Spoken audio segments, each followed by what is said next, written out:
Alors, quelles sont les principales étapes du processus de stimulation de son équipe commerciale? Donc, vous voulez organiser un concours ou un challenge et vous vous demandez quelles sont les étapes à réaliser. La première étape déjà, ça va être de définir les règles de votre opération de stimulation, c'est-à-dire quels sont déjà les objectifs concrets à atteindre en termes un objectif de chiffre d'affaires à atteindre, de panier moyen, d'indice de vente par exemple, le nombre d'articles par client. Ça peut être aussi du nombre de passages en caisse, ça peut être du nombre de cartes de fidélité qui sont ouvertes, ça peut être du nombre tout simplement de garanties supplémentaires qui ont été vendues. Enfin, vraiment, il y a plein de choix possibles. Donc il faut définir les objectifs, il faut définir qui sera les participants. Est-ce que c'est l'ensemble du magasin? Est-ce que c'est une équipe en particulier? Est-ce que c'est l'ensemble des magasins du réseau si c'est une opération nationale? Il faut vraiment bien le définir auparavant. Quels seront les produits qui sont concernés? Est-ce que ça marche sur toute la surface de vente ou sur le lancement d'un nouveau produit uniquement? Et bien sûr, quelles seront les récompenses aussi? Est-ce que ça va être des primes, des chèques cadeaux? Est-ce que ça va être justement des voyages, des restos, etc. qui vont être offerts aux différents gagnants de ces challenges et de ces concours? Donc ça, c'est à définir bien sûr au préalable avant de faire votre concours et votre challenge. Deuxième chose, il va falloir, deuxième étape, communiquer. Du coup, si vous voulez que votre opération de stimulation soit un succès, il faut que les gens en aient, enfin, les collaborateurs en aient la connaissance. Sinon, ils vont pas se mouiller plus que ça, ils vont pas être plus motivés que ça s'ils n'ont pas connaissance, du coup, des règles et de l'existence de cette opération. Donc ça, vous pouvez faire une réunion d'équipe pour avertir et présenter bien sûr les règles de l'opération de simulation ainsi que toutes les récompenses et des modalités de fonctionnement justement de l'opération. Vous pouvez faire des affiches en grand format que vous allez placarder soit dans les locaux sociaux, devant la pointeuse. Ça, c'est le meilleur endroit où vous êtes sûr au moins que les personnes voient.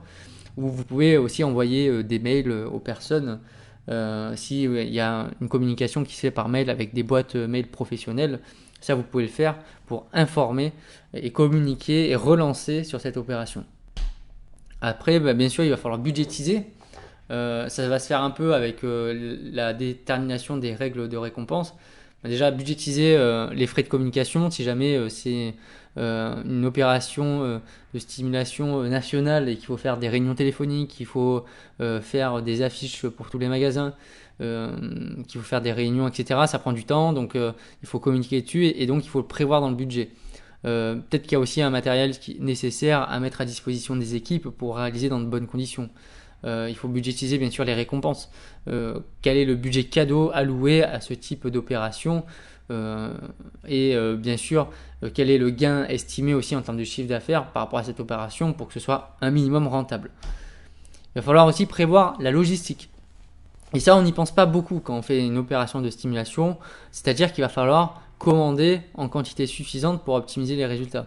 Si vous faites une opération de stimulation sur un nouveau produit qui vient d'arriver et que vous avez commandé que 100 exemplaires et qu'au final, au bout d'une journée, il y a tout qui est écoulé, du coup, votre opération de stimulation, elle est un peu mise à l'eau puisqu'il n'y a plus de quoi vendre pour les vendeurs et donc de réussir leurs objectifs. Donc déjà, il faut prévoir la logistique par rapport à ça et prévoir que comme il y aura une opération de stimulation, il va y avoir une certaine motivation supplémentaire, donc des ventes supplémentaires, et ça, il faut l'anticiper dans la gestion des stocks. Ensuite, cinquième point, il va falloir suivre les résultats, donc il va falloir préparer un tableau de bord qui va rappeler notamment les objectifs et qui va montrer un peu les taux d'avancement des personnes dans l'opération de stimulation. Alors évidemment, si elle dure une semaine, vous pouvez le faire mettre à jour ce tableau de bord tous les jours. Si elle dure plusieurs mois, vous pouvez le mettre à jour toutes les semaines. Mais l'objectif, c'est vraiment de suivre les résultats, de savoir qui est-ce qui est en tête, quel est le taux d'avancement de leur objectif. Ça, c'est super important pour motiver de nouveau et rappeler l'existence de l'opération. Et enfin, une fois que vous avez fait tout ce suivi, que l'opération s'est déroulée, vous allez bien sûr analyser les résultats par le biais de tableaux de bord notamment.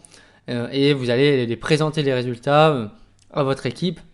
Notamment, vous pouvez faire une réunion pour annoncer les résultats effectués, bien sûr, et annoncer les récompenses pour les objectifs qui ont été atteints et les personnes qui ont réussi à atteindre les objectifs fixés, bien entendu, ou qui ont remporté le concours s'il n'y avait qu'un seul vainqueur.